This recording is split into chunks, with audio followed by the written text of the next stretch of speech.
Official nang nagsimula ang paghampas sa mga top-ranked badminton players sa 2025 Philippine National Badminton Open kahapon sa Maynila. Balikan natin ang aksyon sa ulat ni Bernadette Tinoy. Umarangkada ng Philippine National Badminton Open 2025 kahapon sa Rizal Memorial Coliseum. Dito 500 kalahok ang nagpasiklaban at nakatakdang magpakitang gilas na tatagal hanggang July 12 araw ng Sabado.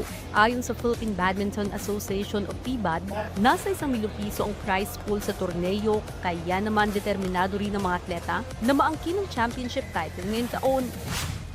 Nakakatuwa because it's such a nice mix. We're seeing really young players, so yung next generation na experience na nila this kind of tournament that we really want naman for them to also try kasi mararamdaman na nila na parang we really try to make it na international level, so they really feel like this is a stage for them to showcase their talents. Aside from the next generation, we also have mga previous champions coming out of retirement, and of course we also have our top players who will be here trying to defend their crown. So it's gonna be an interesting 1 week.